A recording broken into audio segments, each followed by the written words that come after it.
Costing पे हमारी discussion चल रही थी और कल हम प्रोसेस कॉस्टिंग में एक आखिरी क्वेश्चन देख रहे थे, क्वेश्चन नंबर 11। और क्वेश्चन नंबर 11 में हमने EOQ के लिए कुछ इन्फॉर्मेशन वर्कआउट कर ली थी और कुछ इन्फॉर्मेशन हमारी अभी रहती है। प्राइमरली सिर्फ डी हमारा रह गया है। तो कोई सवाल कल के लेक्चर से, कल जो क्वेश्चंस किए उनको लेके कोई आपको किसी कैलकुलेशन पे गाइडेंस चाहिए है, कोई सपोर्ट चाहिए है? हम क्वेश्चन नंबर 11 देख रहे थे।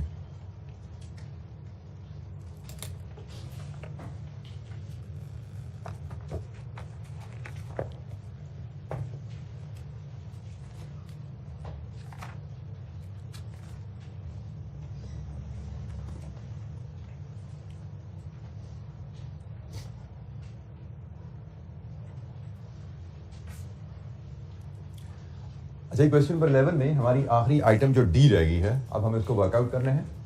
डी को हम रिकॉल करें, डी क्या होता है? It is the annual quantity to be purchase from supplier. अब सप्लायर से हमने कितना खरीदना है, इस सवाल को देखें तो ये नंबर ऑफ फैक्टर्स पे डिपेंड कर रहा है। सबसे पहली चीज, हमारा सेल वॉल्यूम अगले साल क्या होने वाला है। दूसरी चीज, हमारा ओपनिंग क्लोजिंग स्टॉक क्या होने वाला है। आपको याद है जब हमने शुरू की थी वर्किंग तो मैंने आपको कहा था कि बाज़ का ओपनिंग क्लोजिंग स्टॉक पे इंफॉर्मेशन हमें नहीं दी जाती। जब ओपनिंग क्लोजिंग स्टॉक पे इंफॉर्मेशन अवेलेबल नहीं है तो हमारी असम्पशन होती है ओपनिंग क्लोजिंग स्टॉक बराबर रहे होंगे, इसका मतलब कंजम्पशन जो है वो आपकी परचेज के बराबर हो जाएगी। लेकिन अगर ओपनिंग क्लोजिंग स्टॉक की इंफॉर्मेशन आपको दी जाए, जैसे इसमें बताया हुआ है कि क्लोजिंग स्टॉक में क्या क्या चेंज आएगा ओपनिंग स्टॉक के मुकाबले में, ओपनिंग स्टॉक इन्फॉर्मेशन भी यहाँ से निकलेगी। तो जब opening closing stock information available हो, then you should recall the equation. Equation क्या है? Consumption plus closing stock minus opening stock is equal to purchases. ये इक्वेशन है। वैसे तो आपने जो अकाउंटिंग में हम कंजम्पशन के लिए इक्वेशन पढ़ते हैं ना, opening stock plus purchases minus closing stock is consumption, वही इक्वेशन रीअरेंज हो परचेजेज के लिए, तो consumption plus closing stock minus opening stock it is purchases. आपने जो इक्वेशन पढ़ी हुई है वो that is consumption is equal to opening stock plus purchases minus opening stock, तब सॉरी माइनस क्लोजिंग स्टॉक। तो यहाँ पे इस इक्वेशन में आप परचेजेस को इसी साइड पर रहने दें, ओपनिंग स्टॉक उधर जाएगा तो माइनस हो जाएगा, क्लोजिंग स्टॉक उधर जाएगा तो प्लस हो जाएगा। सिंपल इक्वेशन है। तो ये इक्वेशन है जी, जिसकी मदद से हम परचेजेस निकालेंगे। लेकिन यहाँ पे 2 स्टेप में काम होगा। एक स्टेप में हम लाएंगे नेट परचेजेस, कि हमें नेट कितना परचेज करना है, क्योंकि यहाँ पे लॉसेस का जिक्र भी है और इस नेट परचेजेस को फिर लॉस से हम ग्रॉस कर लेंगे। तो हम 1 बाय 1 तमाम इंफॉर्मेशन को लेके डिमांड की तरफ चलते हैं।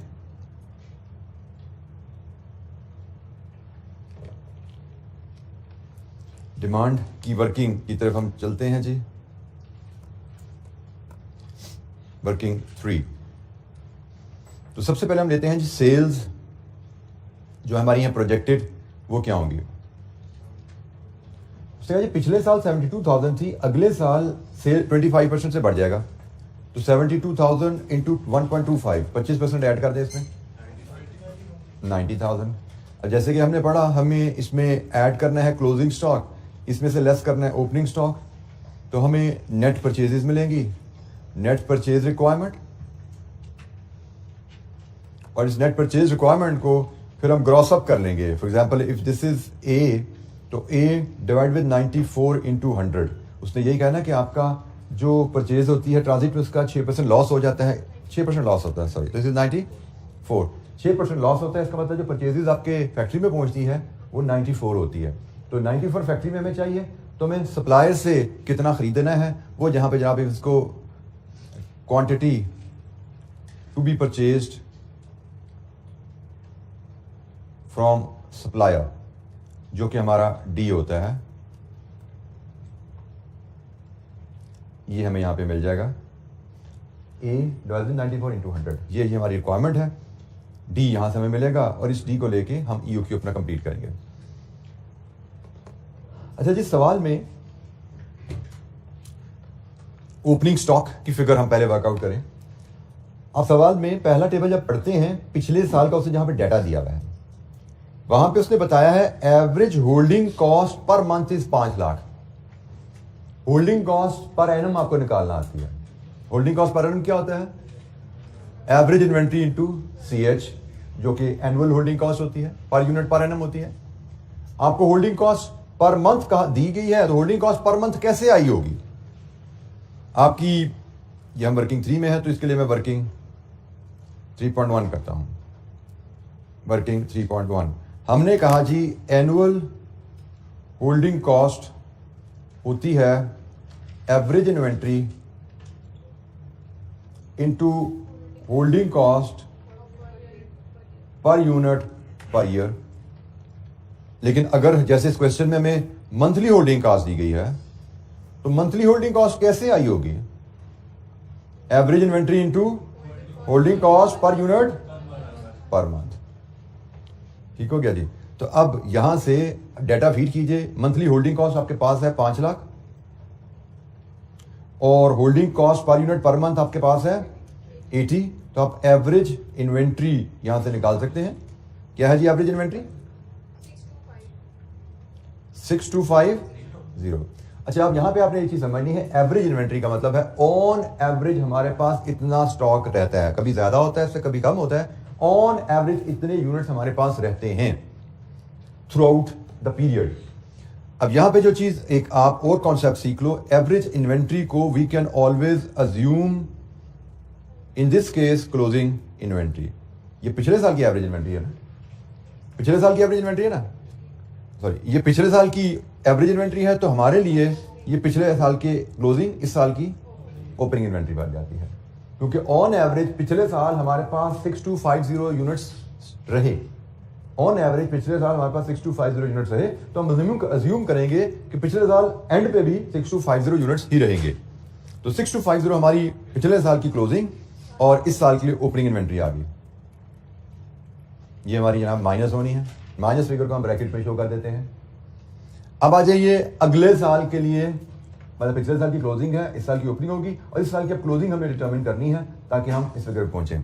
उसके बारे में क्वेश्चन में हमें 2 चीजें बताई गई हैं। सॉरी, पहली बात इसमें है, ये जो एवरेज इन्वेंट्री है, क्या इसमें सेफ्टी स्टॉक शामिल है? आंसर है यस, सेफ्टी स्टॉक शामिल होता है एवरेज इन्वेंट्री में। इसमें 2000 का सेफ्टी स्टॉक शामिल है। पिछले साल 2000 होता था सेफ्टी स्टॉक। अब उसने हमें क्या कहा है, नोट नंबर 3 में सेकंड बुलेट पहले देखिए, अगले साल आपका सेफ्टी स्टॉक 2500 होगा। और नोट नंबर 4 पढ़िए, closing inventory excluding safety stock varies in line with sales volume. Safety stock से माइनस करो, जो सेफ्टी स्टॉक के अलावा इन्वेंट्री बेचती है वो सेल्स की रेशो से बढ़ेगी। तो सेल्स की रेशो से बढ़ी 25%। तो हमारी जनाब यहाँ पे वर्किंग क्या दिखेगी कि हमारी ओपनिंग स्टॉक 6250 है, इसमें से 2000 माइनस कर दो, जो बाकी बची इसने बढ़ना है 25% से। एग्रीड? और सेफ्टी स्टॉक वापस ऐड कर दो। अगले साल भी तो सेफ्टी स्टॉक रखना है ना, कितना रखना है? लीजिए जी, 6250 में 2000 का सेफ्टी स्टॉक शामिल है, उसको निकाला। सेफ्टी स्टॉक के अलावा जो स्टॉक है वो अगले साल 25% बढ़ जाएगा। सेफ्टी स्टॉक अगले साल 2500 होगा, तो सेफ्टी स्टॉक निकाल के सेफ्टी स्टॉक के अलावा जो इन्वेंट्री है उसमें 25% ऐड किया और नया सेफ्टी स्टॉक जो अगले साल के एंड में हमारे पास होगा वो ऐड कर दिया। तो क्लोजिंग स्टॉक आ गया जी कितना? 7188। लीजिए जी, नेट परचेज 7813, राउंड ऑफ करके लिखेंगे 7813। लीजिए जी, sale plus closing stock minus opening stock, net purchase requirement जी 91563। और इसे ग्रॉस कीजिए, जो हमारा डी बनने वाला है, this is going to be our D. A divide with 94 into 100 9। लीजिए जी, ये हमारे पास डी की फिगर आ गई। Annual demand, annual quantity to be purchase from supplier. Supplier जो कि डी होता है, सप्लायर से हम ये खरीदेंगे, इसमें से 6% लॉस होकर नेट परचेज हमारे वेयर हाउस में ये पहुंचेगी। ठीक है, ये हमारी नेट की परचेज है, वेयर हाउस में ये पहुंचेगी। और अगर ये हमारे पास परचेज पहुंचेगी, ये ओपनिंग स्टॉक हो हमारा, ये क्लोजिंग स्टॉक हो, तो हम इतने यूनिट्स बेच पाएंगे। तो हमारे लिए रेलेवेंट फिगर इस वक्त जो है, दिस इज डी 97407। तमाम फिगर्स हमारी कंप्लीट हो गई हैं। CO और CH पे हम कल काम कर चुके थे। ये फिगर हमारी एक पेंडिंग थी डी, और जब ये हमारे पास है तो हम अब EOQ कैलकुलेट कर सकते हैं। जी एनी क्वेश्चन, कोई सवाल? वैल्यूज EOQ के फार्मूला में फीड करके हम EOQ यहां से डिटरमिन कर सकते हैं। ये जी फार्मूला है EOQ का 2 into 34650 into 97407 divide with 1056 2528 units. This is our EOQ. जी जनाब, एनी क्वेश्चन, कोई सवाल? क्वेश्चन नंबर 11 हमारे प्लान का ये आखिरी क्वेश्चन था इन्वेंट्री मैनेजमेंट पे. बाकी इस चैप्टर में काफ़ी ज़्यादा सवाल है इन्वेंट्री मैनेजमेंट पे, वो आप अब अटैम्प्ट कर सकते हैं. हर रिवीजन के साथ कोशिश क्या करें, एक दो जो अनसीन क्वेश्चन हैं उनको देख लिया कीजिए. तो कोई सवाल किसी वर्किंग पे, कोई गाइडेंस चाहिए, पूछिए.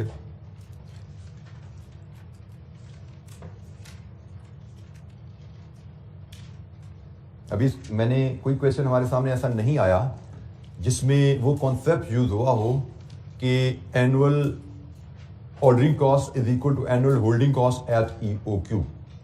ऐसा भी सवाल आप प्रैक्टिस कर रहे होंगे. एक ऐसा भी सवाल आपको मिलेगा जिसमें ये कॉन्सेप्ट भी यूज होगा कि जब सेफ्टी स्टॉक मेंटेन ना हो रहा हो तो annual ordering cost is equal to annual holding cost.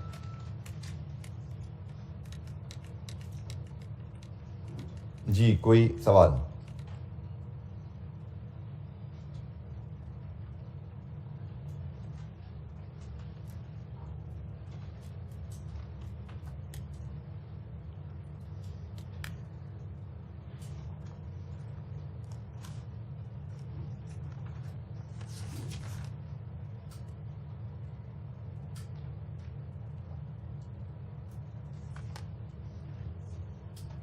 अच्छा जी, अब हमारा नेक्स्ट चैप्टर जिस पे हमें अब मूव करना है, प्रोसेस कॉस्टिंग. यह जिसका एग्जाम वेटेज, जिससे मैंने कहा था heavy duty must appear chapter है. ये मॉडल पेपर में ये चैप्टर एक इस पे फुल फ्लैश क्वेश्चन आया हुआ है और दूसरे क्वेश्चन में इसकी कुछ मार्क्स की वर्किंग है. Full flash question if I recall correctly शायद 19 नंबर का एक सवाल है मॉडल पेपर में.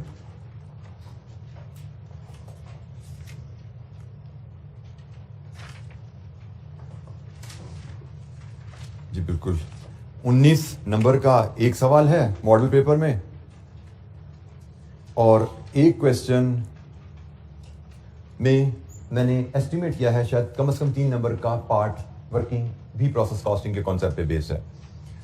स्प्रिंग में 14 मार्क्स पे हमें इसका क्वेश्चन आया है. सो प्रोसेस कॉस्टिंग जैसे मैंने कहा मस्ट अपीयर टॉपिक होगा और हम 15 से 20 मार्क्स इस पे एक्सपेक्ट कर रहे होंगे पेपर में. जैसे ऐसे है एक फुल क्वेश्चन और में भी एक क्वेश्चन में इसकी इन्वॉल्वमेंट होती है. प्रोसेस कॉस्टिंग के कॉन्सेप्ट पे बेस्ड वर्किंग हमारे एक और टॉपिक में भी यूज होती है. वो टॉपिक भी हमने आगे चल के पढ़ना है, इसलिए मैं उस टॉपिक का भी नाम नहीं लेता. लेकिन इस चैप्टर में जब हम सीखेंगे फुल फ्लैश सवाल भी उस पर आता है और इस चैप्टर के जो कॉन्सेप्ट हैं इस पे एक एडिशनल क्वेश्चन भी सेट होता है. एक और टॉपिक हमारा है उसमें भी इस कॉन्सेप्ट का यूज होता है. प्रोसेस कॉस्टिंग कॉस्ट अकाउंटिंग का टॉपिक है एक दफा फिर.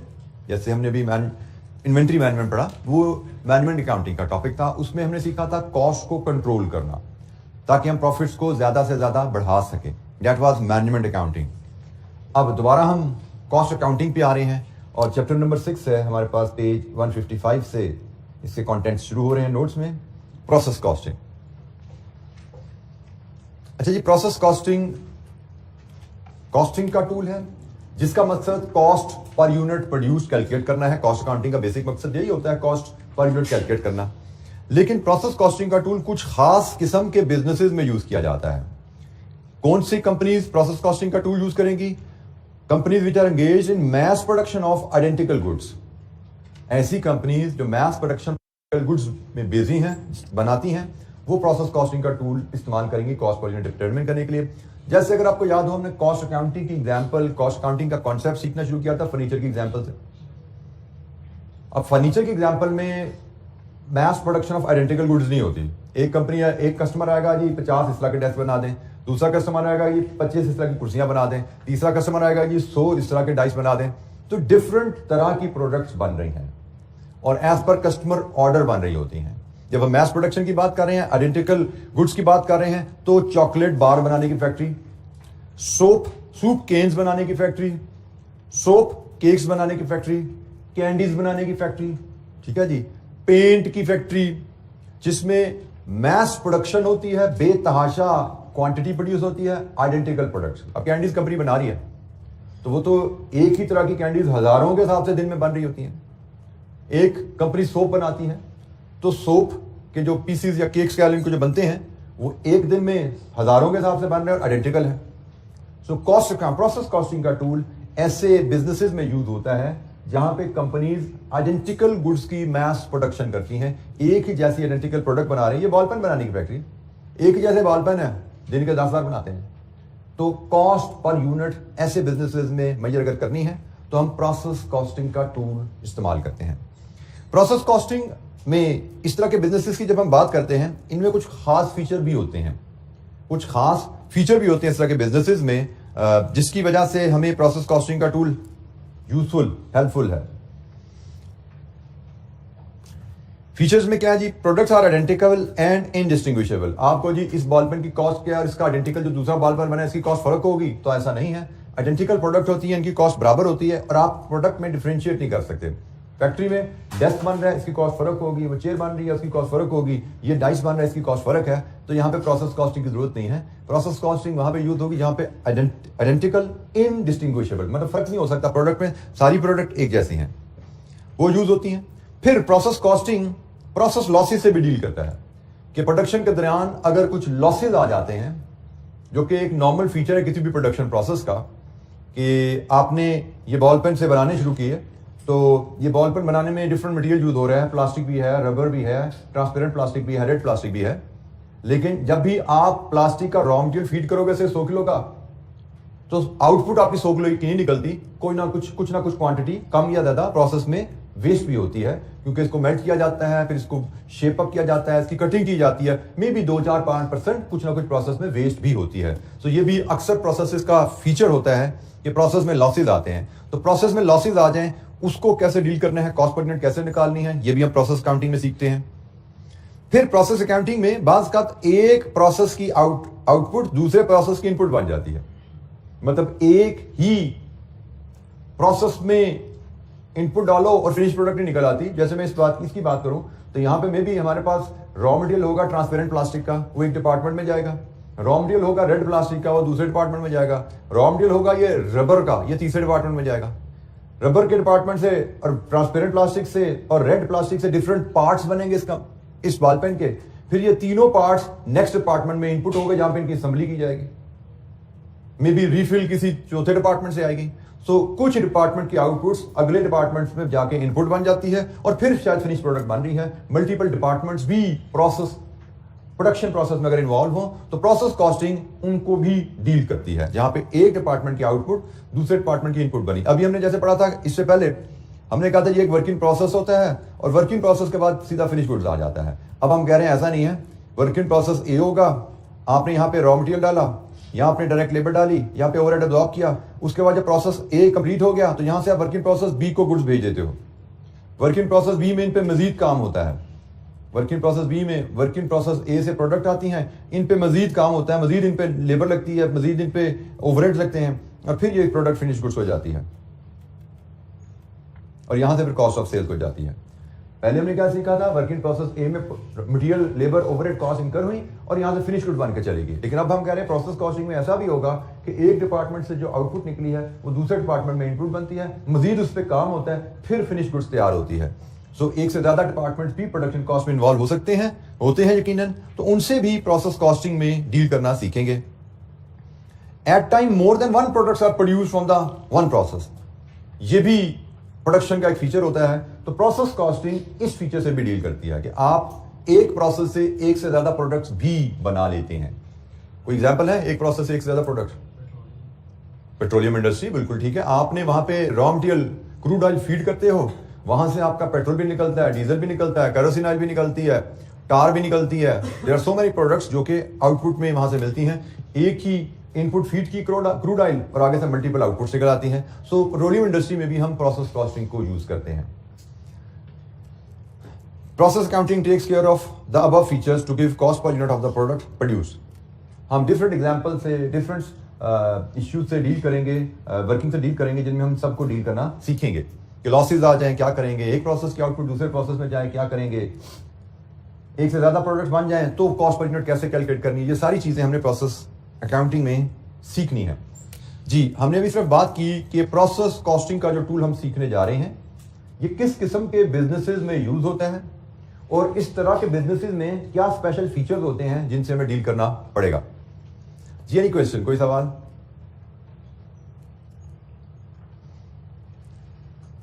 अच्छा जी, प्रोसेस अकाउंट, प्रोसेस कॉस्टिंग के लिए हम प्रोसेस अकाउंट मेंटेन करते हैं और ये एक स्पेसिमेन आपके सामने प्रोसेस अकाउंट का आ रहा है।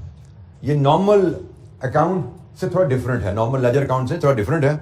नॉर्मल लेजर अकाउंट में सिर्फ ये वाला एक कॉलम होता है डेबिट पे, ये वाला कॉलम होता है क्रेडिट पे। प्रोसेस अकाउंट में डेबिट साइड पे इनपुट क्वांटिटीज आ रही होती हैं और क्रेडिट साइड पे आउटपुट क्वांटिटीज आ रही होती हैं। जिस तरह आप डेबिट अकाउंट की वैल्यू को क्रेडिट अकाउंट की वैल्यू से मैच करते हो, इसी तरह डेबिट क्वांटिटी जो यहां पे की जाती है उसको भी क्रेडिट साइड की क्वांटिटी से मैच किया जाता है। जैसे ये डाटा आपको क्या बता रहा है कि आपने इस प्रोसेस में 3000 यूनिट्स का मटेरियल फीड किया, फिर आपने उन पे लेबर कॉस्ट इनकर की और फिर आपने प्रोडक्शन ओवरहेड अब्सॉर्ब किए। बाय द वे, इससे पहले कि मैं भूल जाऊं, ये प्रोसेस अकाउंट जो हम लेते हैं ये वही है वर्क इन प्रोसेस अकाउंट, कोई नई टर्म नहीं है, ये वर्क इन प्रोसेस अकाउंट ही है, जो कि हम इससे पहले इसको सिर्फ वर्क इन प्रोसेस कहते थे। जब हम प्रोसेस कॉस्टिंग में आए हैं तो हम इसको प्रोसेस अकाउंट कह रहे हैं, है ये वर्क इन प्रोसेस अकाउंट ही। लेकिन प्रोसेस कॉस्टिंग में से क्योंकि फीचर फर्क है, ये डिफरेंट टाइप की इंडस्ट्री से डील करने के लिए बना है। जहां पे मैस प्रोडक्शन आइडेंटिकल गुड्स की हो रही है तो वहां पे फिर इसको बनाने के लिए, इसको मेंटेन करने के लिए थोड़ी सी इसमें मॉडिफिकेशन करते हैं हम, कि जब हम ऐसी इंडस्ट्री में जाएं मैस प्रोडक्शन आइडेंटिकल प्रोडक्ट्स की हो रही है तो वहां पे हम इस process work in process account को थोड़ा सा मॉडिफाई कर देते हैं। हम कहते हैं जिसमें हम डेबिट साइड पे 2 यूनिट 2 कॉलम बनाते हैं, क्रेडिट साइड पे भी 2 कॉलम बनाते हैं। जैसे जब हमने 3000 यूनिट्स की प्रोडक्शन स्टार्ट की, 3000 यूनिट्स के लिए मटेरियल फीड किया, उनकी कॉस्ट, फिर इस मटेरियल पे लेबर लगाई, उसने काम किया, इस वर्क इन प्रोसेस में ओवरहेड एब्जॉर्ब हुए और पीरियड एंड पे जब प्रोडक्शन कंप्लीट होगी ये 3000 यूनिट्स हमारी अगर सारी की सारी आउटपुट है, ये फिनिश गुड्स को ट्रांसफर कर दी जाती है और कॉस्ट हमारी इन 3000 यूनिट्स को बनाने पे क्या लगी है, 7000 यूनिट्स पे 7000 रुपए पे ये 3000 यूनिट्स फिनिश गुड्स को ट्रांसफर कर दिए जाते हैं। ये एक बेसिक सा फॉर्मेट है प्रोसेस अकाउंट का, जिसको हम वर्क इन प्रोसेस अकाउंट भी कह सकते हैं। सो एनी क्वेश्चन, कोई सवाल यहां पे? जी बेटा, प्रोसेस लॉसेस मैंने इसमें भी दिखाए नहीं, अगर लॉसेस होंगे तो हम यहाँ पे हम शो करेंगे। भाई 3000 डाले थे, 200 का लॉस हो गया, 2800 फिनिश गुड्स हो गए, 3000 का हिसाब पूरा हो गया। 3000 इनपुट है, देयर इज अ पॉसिबिलिटी हमें बताया जाए कि 2800 की आउटपुट है और 200 के लॉसेज हैं। इसको कैसे डील करना है इस पर हम बात करेंगे। ये भी यूनिट्स कर लें, डेबिट साइड पे यूनिट्स हैं तो इसको भी हमें यूनिट्स लिखना चाहिए।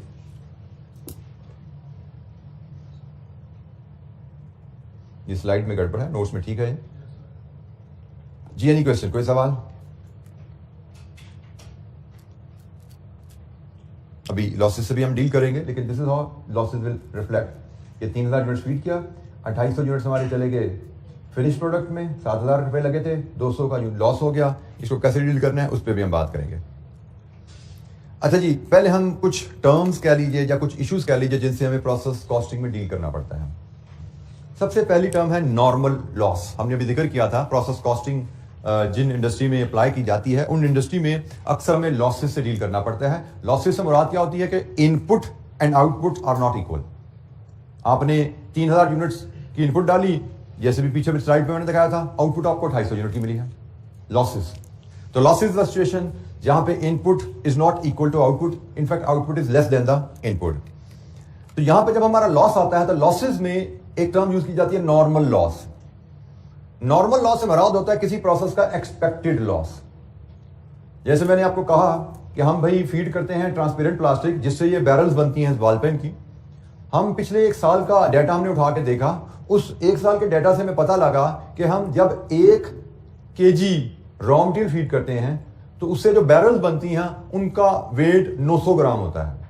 हमें एनालिसिस ने बताया, हमारे प्रोसेस के डिजाइन की स्टडी ने बताया कि 1 kg रॉ मटेरियल से जो प्लास्टिक की बैरल्स बनती हैं वो 900 ग्राम की बनती हैं। इसका मतलब हमारा सिस्टम हमें बता रहा है कि it is expected that 10% normal loss होगा।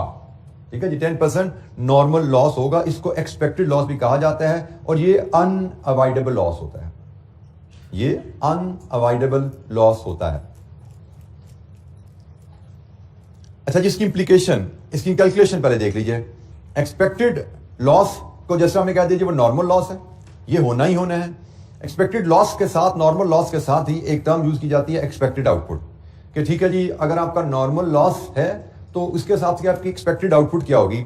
अब हमारी एक्सपेक्टेशन रहेगी हमेशा कि जब भी हम 1 किलो रॉ मटेरियल फीड करेंगे, उससे एक्सपेक्टेड लॉस माइनस होने के बाद हमने 1000 ग्राम्स की अगर इनपुट फीड की है, हमारा एक्सपेक्टेड लॉस 100 ग्राम है, तो हमारी एक्सपेक्टेड आउटपुट 900 ग्राम रहेगी। इसको एक्सपेक्टेड आउटपुट कहा जाता है। प्रोसेस कॉस्टिंग में आप जब भी एक इनपुट फीड करोगे, you must gauge. Normally process losses are permanent feature in most of the production process, so you must have this measurement available with you कि प्रोसेस कॉस्टिंग में जिस प्रोसेस की हम अकाउंटिंग करने जा रहे हैं, उस प्रोसेस में नॉर्मल लॉस क्या होता है।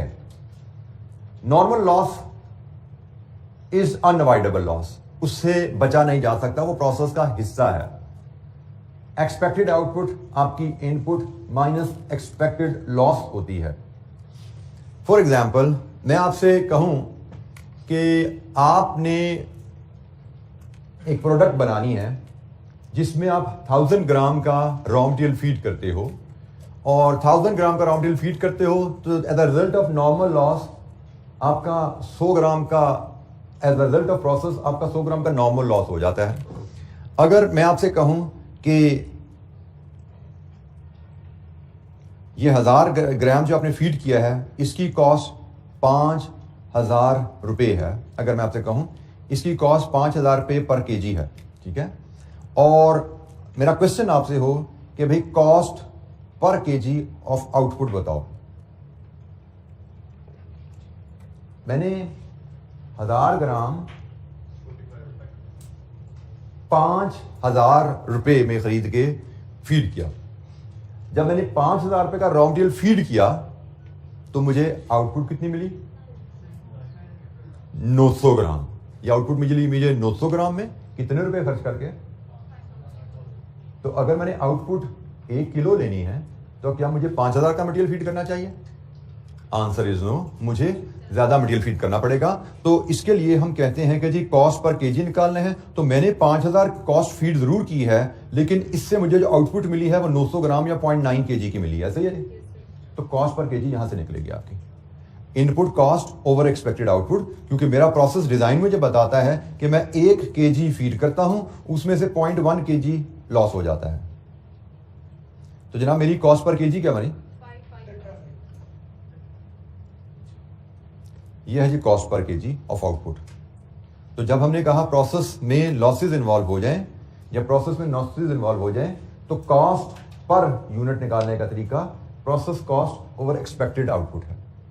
इस केस में मैंने कॉस्ट पर केजी निकाली है, तो जनाब मैंने कहा जी मैंने 5000 यूनिट्स की जो इनपुट फीड की है, उससे मुझे ये एक्सपेक्टेड आउटपुट मिलनी है। इसका मतलब मेरा कॉस्ट पर केजी ऑफ आउटपुट ये आने वाला है। इसको अल्टरनेटिवली भी देखा जा सकता है, इसको दूसरे अंदाज से भी देखा जा सकता है कि हम कहते हैं ये 1000 ग्राम की बात कर रहे हैं ना, मैं इस 1000 ग्राम की जगह मैं 1000 यूनिट्स कह लेता हूं। मैं कहता हूं जी मैं 1000 यूनिट्स प्रोसेस में फीड करता हूं, और ये 1000 यूनिट्स का मटेरियल मैंने 5000 केजी का खरीदा है। मेरा प्रोसेस का डिजाइन है कि मेरा नॉर्मल लॉस 100 यूनिट्स का हो जाता है, जो कि 10% है।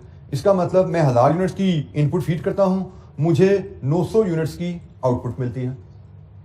1000 यूनिट्स का मटेरियल फीड करता हूं, मेरे प्रोसेस का डिजाइन ऐसा है कि उसमें 10% लॉस आ जाता है, मुझे 900 यूनिट्स की इनपुट मिलती है। अब मुझसे कहा जाए cost per unit of output बताओ जरा, तो कॉस्ट पर यूनिट का फॉर्मूला रहता है input cost divided with expected output. हमारे केस में 5000 इनपुट कॉस्ट है और एक्सपेक्टेड आउटपुट होती है जी input minus expected loss 1000 minus 100। तो जनाब ये 5000 डिवाइड विद 900 क्या बनी जी? 5.55 होगी, जिसको हम 5.6 कह लेते हैं। 5.6। जब मैंने इनपुट फीड की थी, मैंने 5 रुपए पर यूनिट के हिसाब से फीड की, 5 रुपए पर यूनिट के हिसाब से कॉस्ट मैंने इनकर की है। लेकिन मेरी आउटपुट इस प्रोसेस से एक्सपेक्टेड है कि भाई 1000 फीड करते हैं तो 900 मिलता है। तो भाई असूल क्या यहां पे हम सीख रहे हैं, अगर आपको 1000 फीड करके 900 मिलता है तो आपकी ये इनपुट जो है ये 900 यूनिट्स की इनपुट है, ये कॉस्ट 900 यूनिट की कॉस्ट है, ये खर्चा करके आप 900 यूनिट बना रहे हो। हम ये नहीं कहेंगे इस खर्चे से हमने 1000 यूनिट बनाए, हमने इस खर्चे से 1000 यूनिट बनाने शुरू जरूर किए थे, लेकिन प्रोसेस का डिजाइन ऐसा है कि 100 यूनिट का नुकसान हो ही जाना है। नॉर्मल लॉस है, एक्सपेक्टेड लॉस है, अनअवॉइडेबल लॉस है। तो रूल इज जो अनअवॉइडेबल लॉस होना है उसको आप अपनी आउटपुट में इग्नोर करते हो और अपनी कॉस्ट को सिर्फ जो एक्सपेक्टेड आउटपुट है उस पर सिर्फ तकसीम करते हो। तो हमने कहा जी हमारी 5000 रुपए की इनपुट कॉस्ट इनकर करके 1000 यूनिट्स की प्रोडक्शन हम स्टार्ट करते हैं। नतीजा क्या है, हमारे प्रोसेस का डिजाइन है कि 1000 यूनिट्स की प्रोडक्शन स्टार्ट करो, प्रोडक्शन में 100 यूनिट्स का नुकसान होना ही होना है। कोई प्रॉब्लम आती है, कोई इशू है, ये 100 रुपए का अनअवॉइडेबल, 100 kg का 100 यूनिट्स का अनअवॉइडेबल लॉस है, इससे नहीं बचा जा सकता। तो हम जब भी 1000 यूनिट्स की इनपुट डालेंगे हमें 900 यूनिट्स की आउटपुट मिलेगी। इसका मतलब 1000 यूनिट्स की इनपुट पे जो खर्चा आया है बेसिकली वो 900 यूनिट बनाने के लिए किया गया है। शुरू हम बेशक 1000 यूनिट्स कर रहे हैं, बट हमें पता है कि हम 1000 यूनिट्स प्रोडक्शन शुरू करेंगे इस खर्चे से तो हमें 900 यूनिट्स मिलेंगे। तो यहां से हम कॉन्सेप्ट जो डेवलप करते हैं टर्म्स का, एक हमने नॉर्मल लॉस या एक्सपेक्टेड लॉस की टर्म डिस्कस की, और इसी के साथ हम एक एक्सपेक्टेड आउटपुट की टर्म डिस्कस करते हैं, और फिर फाइनली कॉस्ट पर यूनिट का फार्मूला हम डिस्कस करते हैं, total process cost divide with expected output. Process costing में कॉस्ट पर यूनिट हमेशा प्रोसेस कॉस्ट को एक्सपेक्टेड आउटपुट से डिवाइड करके निकाली जाती है। ये एक की वर्ड है एक्सपेक्टेड आउटपुट, ये याद रखिएगा क्योंकि इससे डेविएशन हमारे दिमाग में बार बार आएगी, पर ये फार्मूला आपको ध्यान में रहना चाहिए। Process cost over expected output, this is the formula that will be used for the cost per unit. अच्छा जी, प्रोसेस कॉस्टिंग में बात का एबनॉर्मल लॉस भी आ जाता है। एबनॉर्मल लॉस हम उस सिचुएशन को कहते हैं जब एक्चुअल लॉस हमारे नॉर्मल लॉस से ज्यादा आ जाए। जैसे हमारी एक्सपेक्टेशन है, हमारा प्रोसेस का डिजाइन है कि हम 1000 यूनिट फीड करेंगे, 100 यूनिट का नुकसान होगा और 900 यूनिट्स की आउटपुट हमें मिलनी चाहिए। ये हमारे प्रोसेस का डिजाइन है कि 1000 यूनिट डालते हैं, 100 का नुकसान होता है, 900 यूनिट्स हमें आउटपुट मिलती है। लेकिन अगर किसी दिन हमने 1000 यूनिट्स फीड किए और हमारा एक्चुअल लॉस 150 आ गया, तो जनाब ये केस कहलाता है एबनॉर्मल लॉस की सिचुएशन। जब एक्चुअल लॉस आपका नॉर्मल लॉस से ज्यादा हो, हम कहते हैं हमारा एबनॉर्मल लॉस हो गया है। और एबनॉर्मल लॉस की अमाउंट क्या है, actual loss 150, normal loss 100 expected था, 50 यूनिट्स का हमारा एबनॉर्मल लॉस हो गया जी। टोटल लॉस हमारा 150 का हुआ है, 100 यूनिट्स का नॉर्मल या एक्सपेक्टेड लॉस है, 50 यूनिट्स का एबनॉर्मल लॉस है। प्रोसेस कॉस्टिंग में हमें लॉस को इन दो हिस्सों में ब्रेक करना पड़ता है।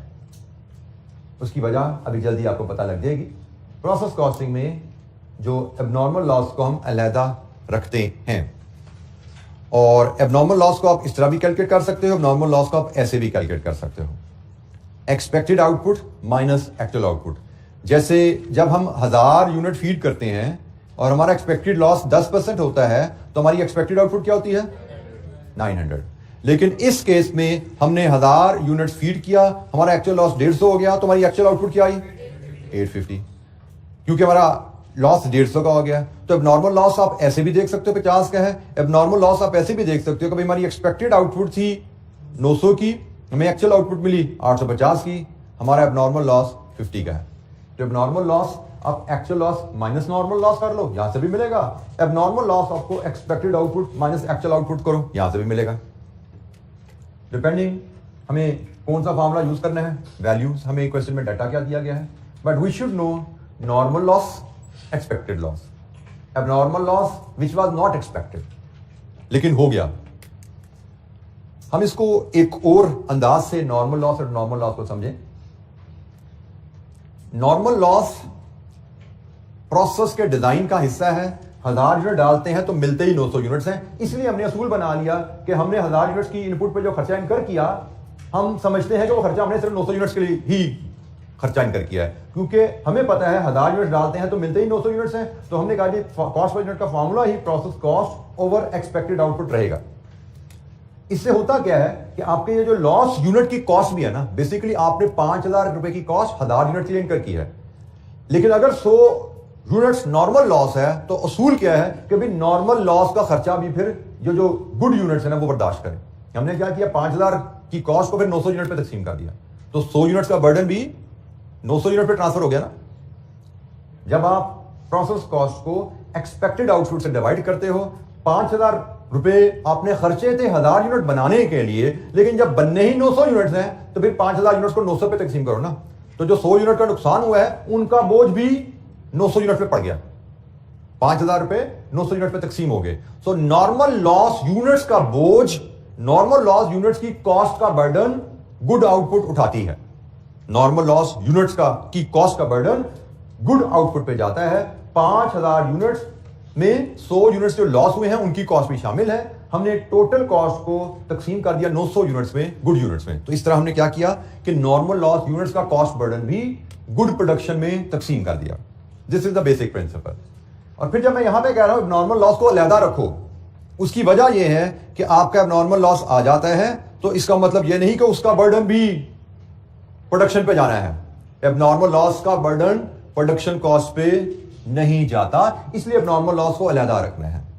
इसकी मिसाल मैं आपको अगर दूं, आप बेकरी में काम करते हो, वहां पे प्रोसेस कॉस्टिंग यूज नहीं होती, लेकिन जस्ट टू अंडरस्टैंड इट, आप बेकरी में काम करते हो, केक बना के बेचते हो।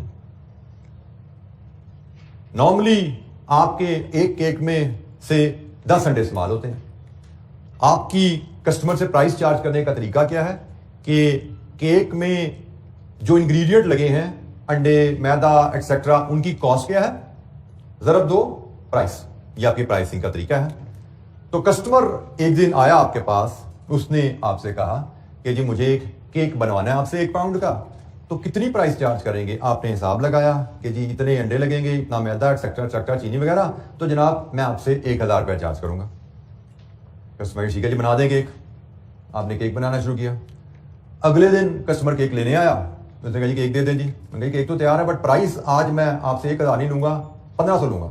ये क्या बात है, 1 पाउंड का केक है, कल आपने कहा 1000 में बनता है।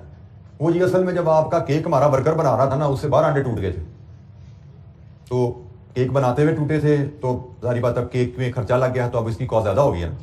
अब बोलिए क्या कस्टमर पे, ये अब नॉर्मल लॉस है ना। नॉर्मली 10 अंडों में केक बन जाता है, तो आपके वर्कर से किसी गलती कुताही की वजह से अगर 6 अंडे टूट गए हैं, तो क्या उनका बर्डन हमें कस्टमर को ट्रांसफर करना चाहिए? Answer is no.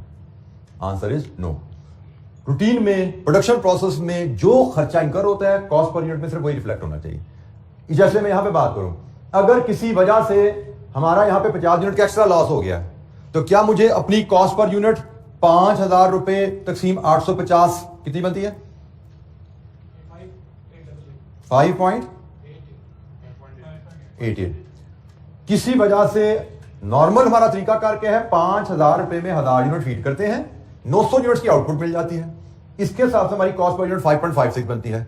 लेकिन अगर किसी वजह से हमारे एक बैच में 100 की जगह 150 यूनिट खराब हो जाए, तो डज इट मेक सेंस कि मेरी कॉस्ट पर यूनिट 5.88 लिखी जाए? Is it fair? The answer is no.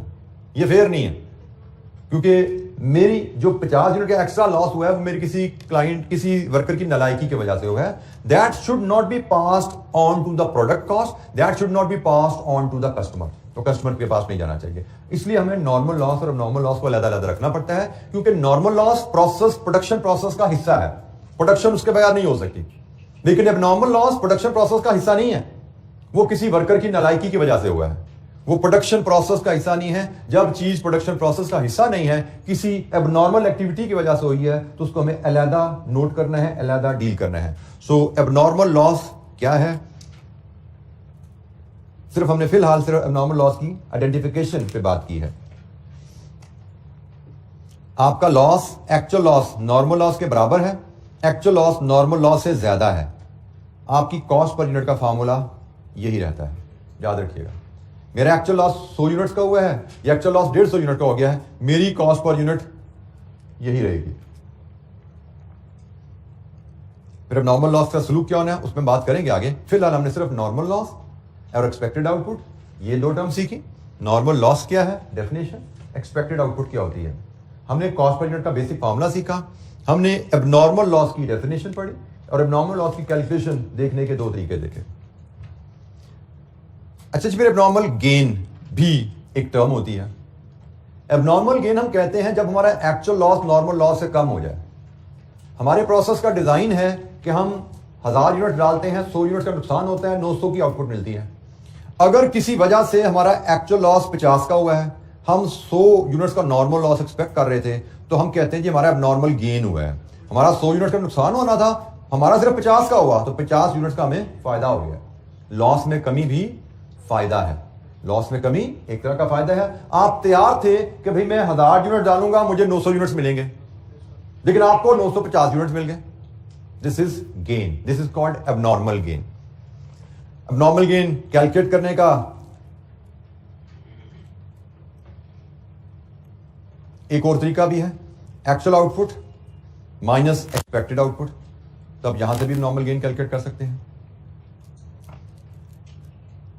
तो normal loss, expected output, abnormal loss, abnormal gain, ये 3 बेसिक टर्म्स हैं और इन 3 बेसिक टर्म्स को लेके ये बिल्कुल 1 लाइनर इलस्ट्रेशन हमारे पास है, हम इनको देखेंगे। यही जो टर्म्स हमने देखी हैं इनको हम इन बेसिक इलस्ट्रेशन पे अप्लाई करते हैं। पेज नंबर 156 पे आइए, पेज नंबर 156 पे आइए। हमारे पास वहां पे कुछ डाटा है, हम उस डाटा को लेके ये कैलकुलेशंस छोटी छोटी सी परफॉर्म करेंगे। Illustration 1, a company puts 10,000 liters into the process. Normal loss of a process is 10% of input. Calculate the normal loss and expected output from the process. Normal loss is 10% of input. It is 1000 liters. ये normal loss है। और expected output चाहिए तो expected output is input minus normal loss. 10,000 minus 1,000, 9,000 litres. हम 10,000 litres की input feed करते हैं। We will expect कि 1000 लीटर का नुकसान होगा, अकॉर्डिंगली वी विल एक्सपेक्ट कि हमें 9000 लीटर की आउटपुट मिलेगी। This is expected loss and expected output. Illustration 2, company puts 10,000 liters into the process. Normal loss of the process is 10% of input. Actual output from the process is 8,500. Calculate normal loss, calculate abnormal loss and expected output. Illustration number 2. Normal loss is 10% of input. Both the same है, 1000 liters. Abnormal loss चाहिए तो जी abnormal loss आपका होता है तब जब actual loss आपका normal loss से ज्यादा हो। तो जनाब हमारा एक्चुअल लॉस कितना है? एक्चुअल लॉस हमारा इनपुट माइनस एक्चुअल आउटपुट आ जाएगा। ये हमारा एक्चुअल लॉस है और नॉर्मल लॉस हमने ऊपर कैलकुलेट किया 1000 का। हमारा एक्चुअल लॉस 1500 लीटर का है, हमारा नॉर्मल लॉस 1000 लीटर का। तो एज अ रिजल्ट हमारा नॉर्मल लॉस 500 लीटर का है। तीसरी रिक्वायरमेंट हमारी क्या है जी? Expected output. तो एक्सपेक्टेड आउटपुट की कैलकुलेशन तो वही रहती है, input minus normal loss. 10,000 minus 1000, it is 9,000 litres. हमारी ये जो क्वांटिटी है ये हमारी एक्चुअल आउटपुट है, ये हमारी इनपुट है। तो इनपुट माइनस एक्चुअल आउटपुट करते हैं तो ये एक्चुअल लॉस मिलता है आपको। इनपुट माइनस एक्चुअल आउटपुट किया तो एक्चुअल लॉस आया। Actual loss minus normal loss, ये हमारा एबनॉर्मल लॉस कैलकुलेट करने का तरीका है। एबनॉर्मल लॉस कैलकुलेट करने का एक और तरीका तो पढ़ा था हमने, expected output minus actual output. हमारी एक्सपेक्टेड आउटपुट 9000 है, ये हमने कैलकुलेट की हुई है। एक्चुअल आउटपुट क्वेश्चन में गिवन है। और लीजिए एबनॉर्मल लॉस यहां से भी आप निकाल सकते हैं। तो एबनॉर्मल लॉस आप इस फॉर्मूले से कैलकुलेट करें, एबनॉर्मल लॉस आप इस फॉर्मूले से कैलकुलेट करें, इट इज 500 लीटर। जी जनाब, any question? Illustration 3,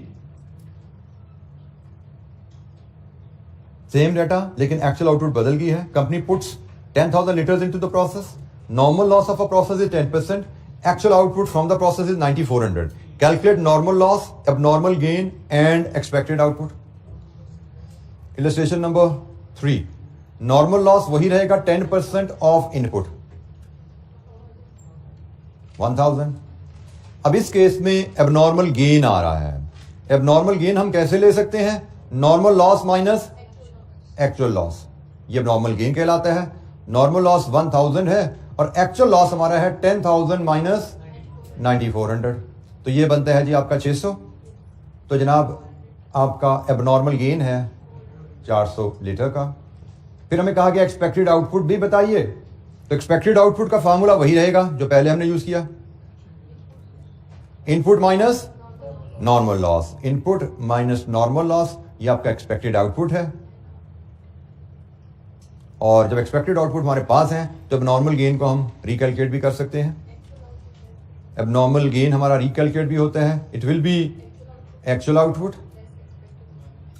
minus expected output. हमें एक्चुअल आउटपुट मिली 9400, एक्सपेक्टेड आउटपुट थी 9000, हमें 400 लीटर का एबनॉर्मल गेन आया। ये 3 basic terms, normal loss, abnormal gain, इनकी हमने वर्किंग देखी। एनी क्वेश्चन, कोई सवाल?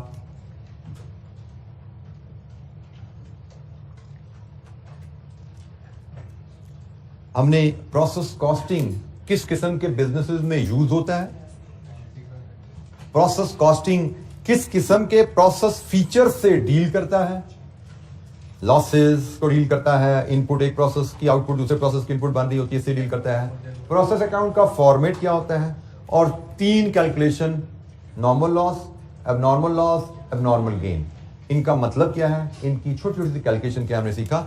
ये जो 3 कैलकुलेशन हमने सीखी हैं, ये हर लेक्चर में ही 4-4, 6 दफा हम कैलकुलेट किया करेंगे, ठीक है। ये तो भी बिल्कुल स्टार्ट किया है। हम जो इलस्ट्रेशन किया करेंगे, जो सवाल किया करेंगे, हर सवाल में कभी नॉर्मल लॉस हर सवाल में आया करेगा, एबनॉर्मल लॉस, एबनॉर्मल गेन भी हर दूसरे सवाल में हमें मिला करेगा। सो हम रोज की बेसिस पे इन टर्म्स की कैलकुलेशन बार बार किया करेंगे। तो ये जो हमने अभी फार्मूला, हो सकता है अभी आपको पहली दफा सुने हैं, आपको लगे पता नहीं बार बार शायद मिक्स हो, लेकिन कल भी यही बात होगी, परसों भी यही बात होगी, रोज यही बात होती रहेगी। तो you will become fluent with these terms and formulas. और आहिस्ता आहिस्ता हम रोज बरोज कुछ ना कुछ नया ऐड करते जाएंगे, बिल्ड करते जाएंगे इस नॉलेज को इंशाअल्लाह। तो आज हमने अपनी जो डिस्कशन को कंप्लीट किया है, हमने आप इलस्ट्रेशन 4 तक हम कर लेते हैं, 3 आपका करवा दी, 4 आपकी होम असाइनमेंट रहेगी। कल इंशाअल्लाह हम इलस्ट्रेशन 5 ऑनवर्ड्स चलेंगे। जैसे मैंने कहा, रोज कुछ ना कुछ नया हम ऐड करते रहेंगे, ठीक है। Thank you very much. अस्सलाम वालेकुम।